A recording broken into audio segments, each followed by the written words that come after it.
Now, Sports Talk with Brodes. Here's Hunter Brody. What the hell did I just watch? Honestly, what the hell did I just watch? That was embarrassing. And the ending, it was entertaining because you thought, due to the home run call, Santa Maria, which I'm going to be thinking about all night long. That's just going to replay the visual of Rhys Hoskins being an inch away from hitting a 3-run bomb. That face from Diaz, he was shocked. He was stunned. It was almost as if he saw death. That was the face that he had, and now I have that face because I can't believe what I just watched, and I am numb. That's right, I'm numb. I'm in so much pain. Ben Simmons gets a tip-in buzzer beater in overtime, and here's my facial expression afterwards because it's game 28, and I know this team's going to be the death of me. So here was my face. That's it, right there. It's unbelievable. There was a little bit of hope, just a tiny bit of hope. But here's reality. This team did not deserve to win the baseball game at all. This team blows. The fundamentals are worse than I've ever seen in my life. Let's start with Andrew McCutchen. He starts the game off hitting the ball well. That's right. He hit a home run. You would think that would be a spark for this man to wake the hell up. But no. He responds with one of the most brutal plays I've seen, which is tough to say, really. He's had 6, 7, 8, 9 of those already this season. Think about that. And I'm not even joking around. How many times has Andrew McCutchen legitimately dropped an easy fly ball that I could make? 7 times? 8 times? That's not okay. And he did it again in the first inning. Luckily, here's Roman Quinn, the savior, with a hell of a cannon, with a hell of an arm, all the way to JT Realmuto for a huge gun out, which is crazy. So anyway, Andrew McCutchen can't make a standard defensive play. Zach Eflin, trying to turn 2 to get out of a jam, can't make a simple play to second base. He bobbled the ball a little bit. Should he have went home and just recognized here's a spot to get one out at home? The inning will stay alive, but you get out a crucial run at third base. That will calm things down a bit and just worry about the next batter. Instead, he rushes it and he tries to throw it to second. It was terrible, and from there, the inning stays alive. Alec Bohm, errors, where his glove is not even close to the ground. The ball goes right underneath. His body is out of control. It's ridiculous. There was another time where he double clutched, couldn't get the ball out properly, tried to turn 2, bobbled it, only went to 1 instead. Still got it out, but it's crazy how bad this team is in the field. Now let's get to the worst thing I've ever seen. I swear to God, I'm not even making this garbage up. The worst thing I've ever seen is not only Rhys Hoskins missing out on a ball that realistically was playable and he should have made the play, but afterwards, nonchalantly throwing the ball back in because he's frustrated to Maton. The play is still alive! Rhys, the play is still alive, dude. What are you doing? That's benchable. That's get your ass on the bench type of stuff. Now, he ends up responding with that big hit, and he's one of your guys that you need in your lineup or you're going to be screwed. So you got to play that fine line, but you can't allow for that to happen. You can't do that. That is unacceptable. That's embarrassing. You know, it's crazy. It really is. When you see plays like that and the Mets score a run because of it, we're talking about Major League Baseball. That doesn't fly, dude. You got to be mentally prepared, mentally engaged no matter what. We know you're sloppy defensively. I don't care about that bunt play where the ball was up in the air and you made a nice play at the first baseline, foul territory. I don't care. We understand and acknowledge that your strong suit isn't defense. You make up for it because of your offense, but here's what we ask. Be mentally engaged. Don't make stupid mistakes. You might get beat on a ball that 99.9% of first basemen make, but once again, you make up for it for your hitting. What you did where you just were mentally clocked out and you were upset with yourself so much that it defeated you and costed your team a major run, that's where you crossed the line. Disgusting is what that was. Now, there were some pitching flaws as well. For anyone who wants to rip Joe Girardi for putting in David Hale, it was obvious that that was his only guy. No one would go to David Hale in that spot if anybody else was available. He did not have any options. He yanked Jose Alvarado. Why would he yank Alvarado? Did you see his pitch location? And you know me. And if you listen to my post-game show after he went after Dominic Smith, I was all about it. If you're going to do that, though, if you're going to be that tough guy and you're going to play that role where you want to talk smack, you want to throw your glove, you want to get in the other team's face, fine. Back it up, though. That's all. Back it up.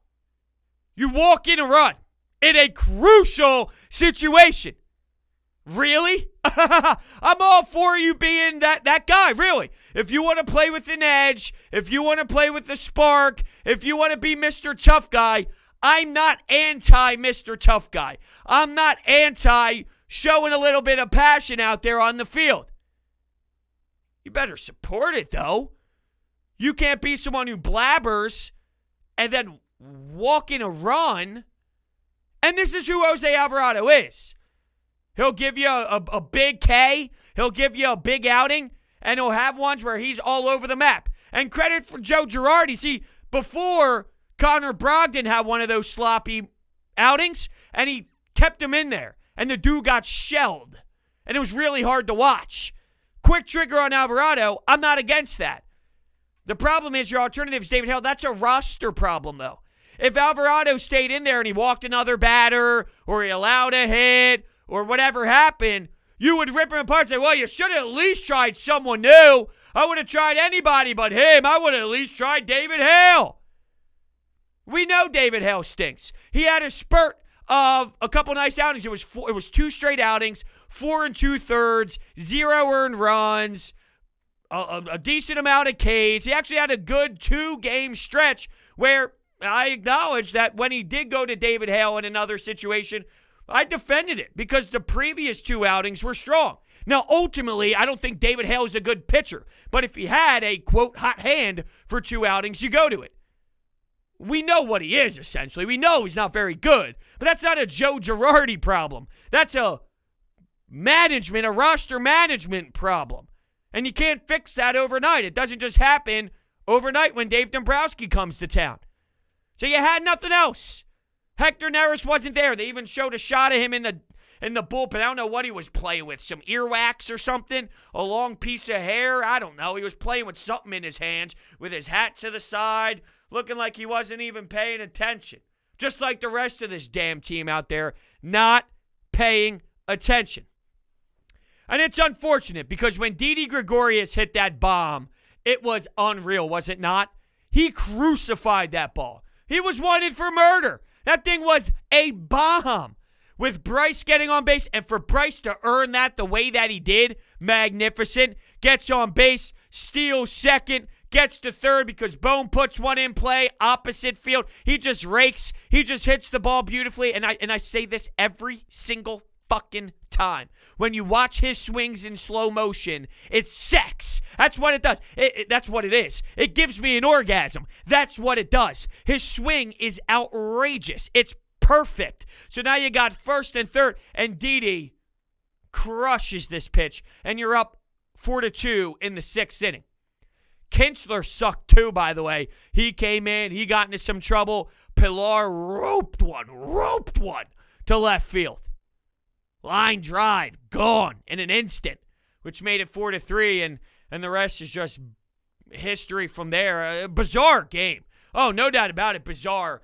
Talk about an emotional roller coaster. When Pete Alonso steps up and just swings it, bang, early, bang, jumps on David Hale. You could see it flying in the air while it was towards the outfield. You knew what was going to happen. You knew it was going to be bases clearing. But that's a tough one. You know, like that is a legitimate heartbreaker, stunner, where everyone says the best thing about baseball is you get to play the next day.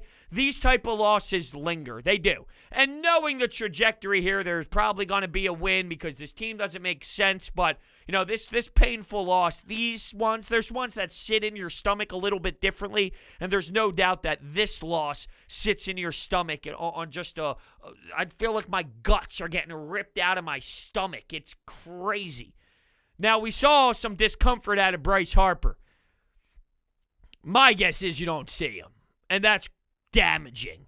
This team already has trouble hitting the baseball, and now you're going to take out Bryce Harper. I saw JT early in the game have a couple chances when Rhys was on. A couple guys on base in front of JT, and wasn't able to fully deliver. I'm not saying this in like a harsh way about JT. I like JT Realmuto. Batting cleanup, though, is I don't know. Because they like Rhys in the 2, and I think Rhys has found a comfortable spot in the 2 hole. They put JT by default in cleanup. I don't think JT Realmuto is a cleanup hitter, to be honest with you. I don't.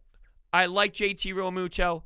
All right, I just don't think I like him in the cleanoff spot. Now, what I'm going to do is I'm going to look up his splits right here and just get a little bit of just some perspective on what he has been doing this year with, let's see, batting 4th. He's hitting, I did this for a reason because they had their graphics up and they were talking about it a little bit.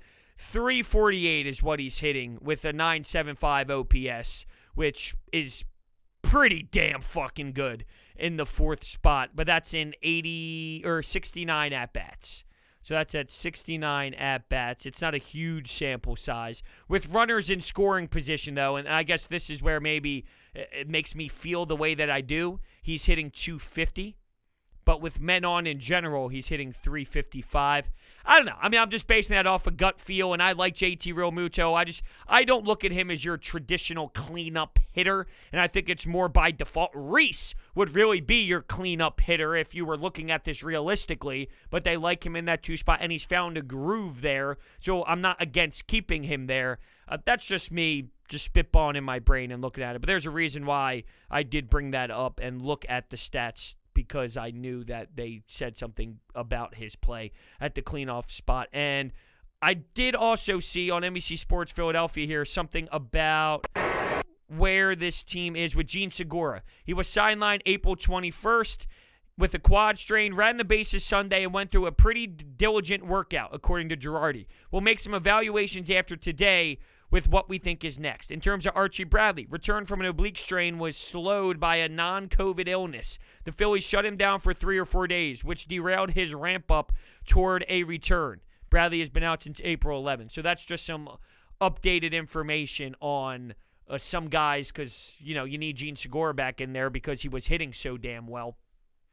You need as much hitting as you can get, and I just don't have high hopes that Bryce Harper is going to see some time because of how bad that looked. He took that first hack, and when you get to the point where Bryce Harper is now bunting with 2 strikes and not taking himself out of the game, you even saw that last at-bat too, right? All hope was lost when you saw him go up to the dish. There was maybe a minor amount of optimism because, hey, if there's anybody who can battle through this, it would be Bryce Harper. But no, the discomfort, the grimace in the face, and the wrist afterwards, it's not good. It's not good at all. And it's just crazy to think a 97-mile-per-hour fastball that hits you in the face and then ricochets off your face and hits your wrist, that your wrist is more of the problem than, I don't know, maybe your cheek and your nose that just got gunned with a 97-mile-per-hour fastball. It just doesn't make sense. It's not how this works when you logically approach things. Just wow, though. Really? I mean, just wow. Oh, man. Crushing. They're 13-15. This team is already at 28 games to the point of, like unwatchable baseball. And I'm going to watch every game. So when I say it's unwatchable baseball, that's the type of product you're getting. A product that most people tune out. a product where most individuals are no longer watching, and it's just May. The calendar just turned to May, and it's already that level. I feel this is who they are. I really do. I don't think much is going to change. How do you change? What changes? Your team has given you 28 games of just the most horrendous defense I've ever seen in my life. And that was a problem heading into the year. How are they going to be? We said on your infield defense. And sure, Nick Maton has been a bit of a surprise. Didi has been awful. Bohm and Rhys, are awful. But it's a guy like Andrew McCutchen. And by the way, Bryce Harper bobbled a ball out in right field early in this game. It's almost as if we forget what happens in innings 1 through 3 because of the bizarre, wild, epic ending we had where Santa Maria got screamed back out on the Sunday night broadcast. And I hate the Sunday night broadcast. I really do. I love the fact that everybody's eyes are on this team. Well, I don't know if I do, because I don't want people to know how really awful this is. But I do love that you get the national attention. That Phillies-Braves game earlier in the season when Alec Bohm slid home, that was fun. It was cool. But the broadcast doesn't feel big. When Joe Buck is on the call and it's on Fox, right? And Ken Rosenthal with his bow tie is on the sidelines and he's interviewing people. The game feels big. Smoltz, the game feels big with the Smoltz. It doesn't feel big with A-Rod. He was talking about nickname. This guy's nicknamed Superman. His father did this. Dude, what? What the hell are you talking about? Here's what I'm talking about, though. DraftKings. You want to utilize DraftKings Sportsbook. Download the DraftKings Sportsbook app right now and check out all of their phenomenal promotions and odds boosts. There are so many things you can bet on. The Philadelphia Phillies, bet against them. You'll probably win a lot of money. You can look at the over-under for the runs, or what I like to do is I like to look at the pitching matchup. So a Zach Eflin, right? You go to Zach Eflin, you can see his strikeout over-under. If it's set at 6.5, bang, pound the over. I like to do that with Aaron Nola, Zach Wheeler, always fun. The NBA, the 76ers are in action. You got NHL. That is where it's at. DraftKings Sportsbook. Check out all their phenomenal promotions and odds boosts. They are safe, secure, and reliable, so you can deposit and withdraw your money at your convenience. Download the top-rated DraftKings Sportsbook app right now and use promo code BRODES. That's promo code BRODES. Only at DraftKings. Eligibility restrictions apply. See DraftKings.com for details. All right. Let's take some hotline calls, the anytime hotline calls. Let me hear from you. Here we go. Hey, bro, this team sucks. They got to find a way to win. I don't understand the managerial decision there to bring in David Hale in a situation where the bases are loaded. I don't know how you give up in that situation when you're up 5-4. You can keep your game in it. You can keep your team in it. And obviously, that ended up hurting them in the end, losing 8-7. It was a good call on the Hoskins home run, but it hurts. You got to bring in Sam Coonrod and Connor Brogdon with way better options than David Hale. Well, I'm sure maybe this call happened before the game, or not before the game ended, but probably before Joe Girardi spoke. So I just want to read a couple things that I saw on Twitter about Joe Girardi speaking, and let me see here, because I know Coonrod was mentioned. Joe Girardi did not have Neris, Brogdon, or Coonrod. So when you see David Hale go out there, and I'm not picking on you specifically, I'm just saying in general, because I saw the reaction. I just feel when you see Hale go in that situation, it should spark something internally that maybe that's the case. And I would give Joe the benefit of the doubt first, that's probably the case. And then if I'm wrong, fine. Then my gut was wrong, and then we can have a discussion on how poor of a decision that was. But when you see that happen, the first instinct, my first thought in my brain was automatically, there's probably a lot of guys who are not ready to throw because there's no way in hell that David Hale is being the first guy in there with bases loaded after you yank Jose Alvarado. I don't think Joe gave up. I think he made a good decision taking Alvarado out. He had no business being out there. I think he was a little wound up. I think he had too much emotion involved, too much adrenaline. He was trying to do too much. He's wild as it is. And when he is wild, he historically is going to be wild for that entire outing. So you have to pull the plug on him quickly, which was the right decision. And then that's the only option you have. You don't have much more to do. So, go make a play, dude. Come on, David Hale. I've seen him have one stretch that was decent. You just got to pray to hell. Or not pray to hell. I don't even know if that makes sense. But pray to God. Jeez, what the hell is wrong with me? Pray to God that he doesn't. And he didn't because he stinks. But it's just unfortunate. You don't have a plethora of men that are just ready to throw that are elite in that moment. It sucks. It definitely does. When you talk about the Rhys Hoskins homer, though, I swear to God it hit the seat. When I watched it the first 7 times, I thought it hit the seat. They did get it right. It's crazy to think about how close that was to tying the game, though, right? You're talking about a millimeter? Could it be the difference in a millimeter hitting the front of that? And here's reality, too.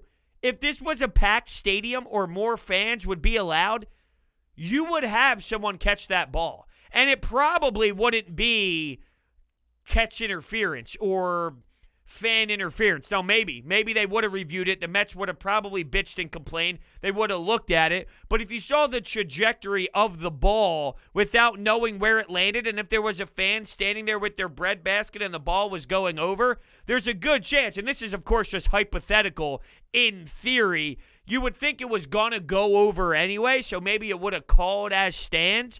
But I do feel that if fans were in place and they were hanging around those front seats, that the ball would have probably naturally found some little kid's glove. Or you would have got what happened in that 4th, 5th, 6th, 7th inning. I forget when exactly it was. But that one kid in foul territory with the blonde, my man just goes for a nice how do you do catch, reached his arm out, full extension. He made a better play than any player defensively for the Phillies except for maybe Roman Quinn with the gun out to home.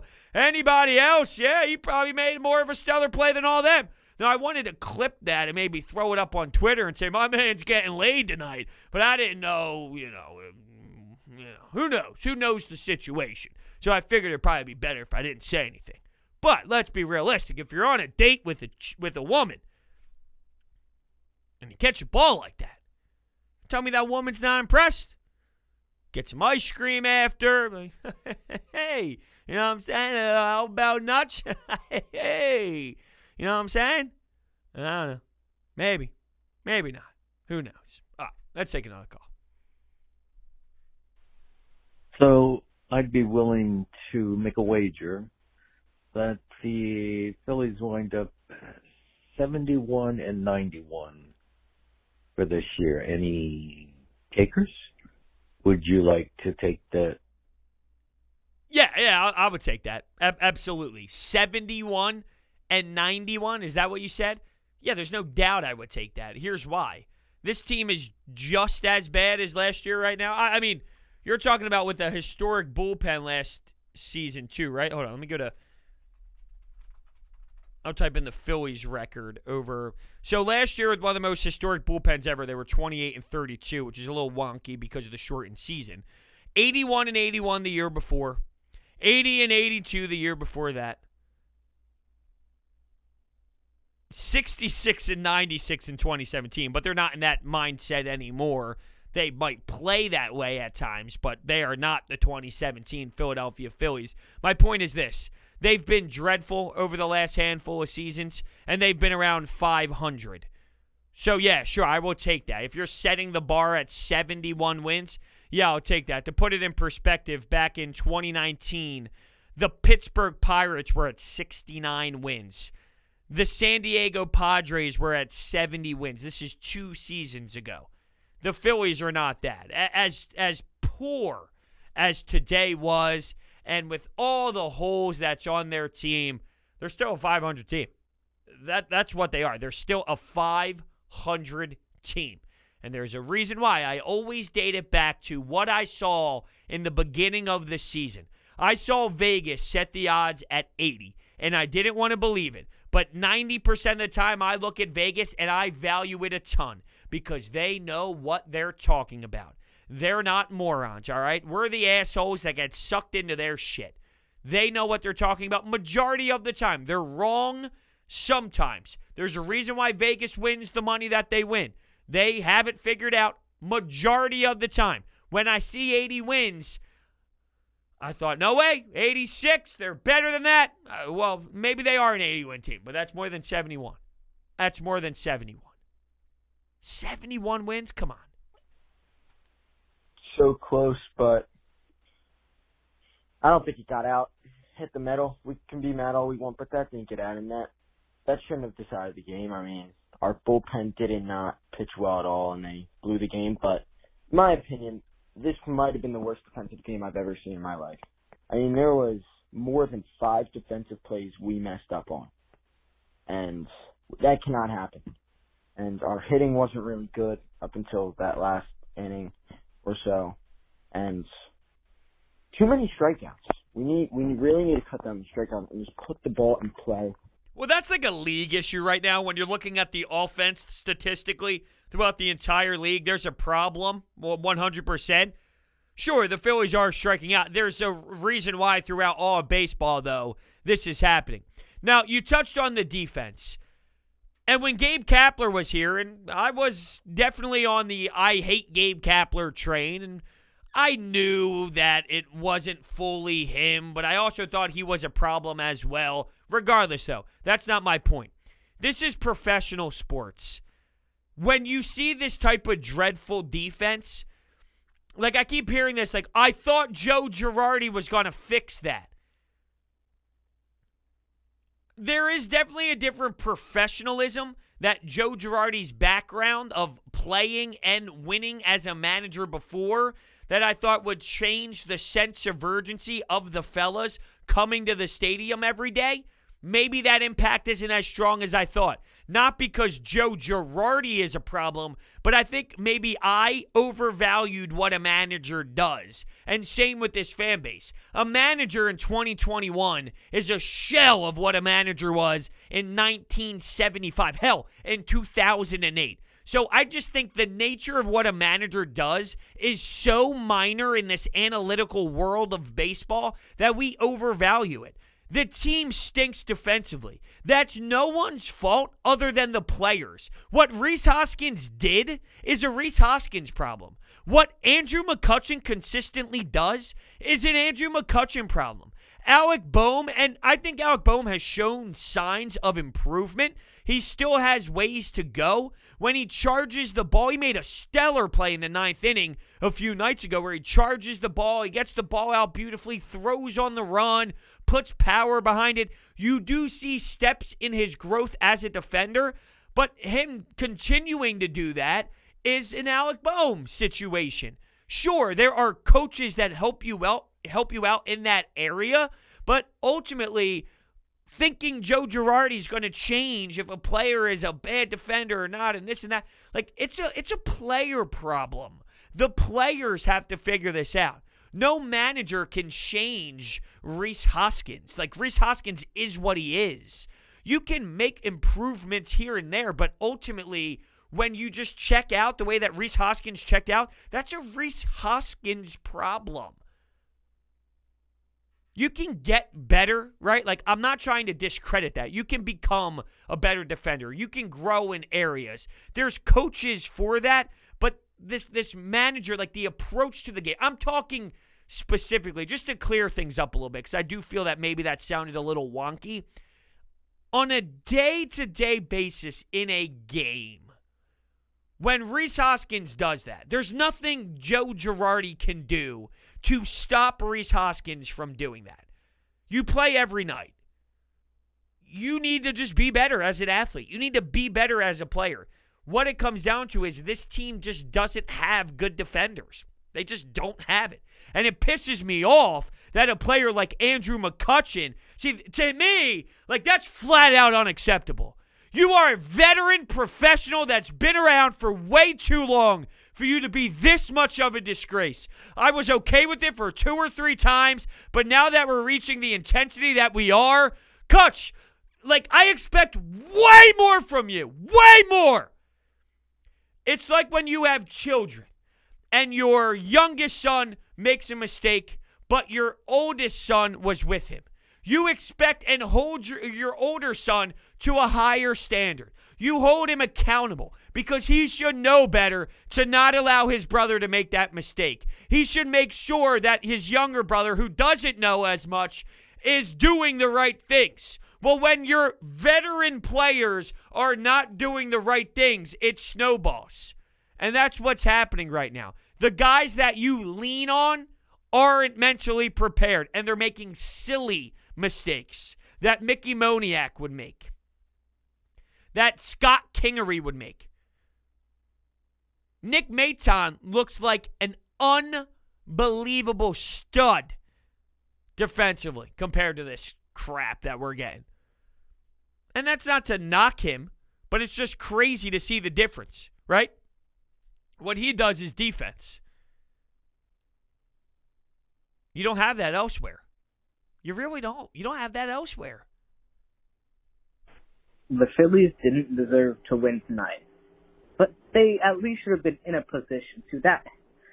You think that the refs would, or the umpires or whatever, would actually try harder when it's a nationalized TV game? This is why people don't like baseball, because the umpires can't get basic calls right like this. It's a problem throughout all of sports. Just feels like so many shit calls ruin the fun in a lot of games. That's not why the Phillies lost. They lost because their bullpen and David Hale sucked, and they just couldn't string that many hits together. This one hurts, though. I was getting hyped for that Rhys Hoskins home run. It just feels like if a ball leaves the ballpark, it should be a home run. That's how baseball works. Whatever, man. Let's do something tomorrow, I guess. Yeah, I hope so. I don't know if they got it wrong, though. In the beginning, it made it seem like you were pissed off with the umps for getting it wrong. I think, unfortunately, they got it right, and it was just a game of inches there. And unfortunately for the Phillies, the baseball gods were not on their side. You did touch on something like this is why people don't like baseball. I'll be honest with you. If I was watching a game tonight that didn't involve the Phillies, if that same ending and that same game in general played out and it was Dodgers-Padres, or that might be a bad example because they've been so exciting no matter what has happened in those games. But let's say it's something, I don't know, like I'll even throw a game between the, I don't know, I'm thinking like Chicago and St. Louis, but that's obvious. What if that was the Nationals and Marlins on Sunday Night Baseball, which seems outrageous, right? But just roll with me here. In theory, if I'm watching a Nationals-Marlins game and that's the outcome I saw, where you saw that explosion with a Didi home run, but it was somebody else, maybe it was Corey Dickerson who hits a huge home run for Miami, and with the Nationals, I don't know, Juan Soto comes up big with the bases loaded and ends up getting a bases clearing double, which gives them this crazy lead. And then in the bottom of the ninth, the Marlins are up to bat and they have 2 guys on. And that same thing played out. And I'm not tied emotionally with the Phillies. And let's say you're just a fan of sports scrolling through. That game was entertaining. I don't think anyone would be looking at that game is like, this is why people hate baseball. If anything, that game shows why people should love baseball, because there were so many different emotional rides throughout. It would pull you one way, and then it would pull you the next way. And then something crazy would happen for the Mets, and then something wild would happen for the Phillies. And it was nonstop back and forth. I would say, if anything, it was the opposite. For me, at least that's the way I see it. I don't know. Maybe I'm crazy. Just maybe. I don't have the actual answer to that, though. You could tell me. I don't know. All right. I'm defeated, if you can't tell. So disappointing. Thank you all so much for listening. We'll see if they can do it again tomorrow. You know, one of the things I tweeted out was, I'm never watching this team again until 7:05 tomorrow. And that couldn't be closer to the truth. Thank you all so much for listening, and I will see you next time.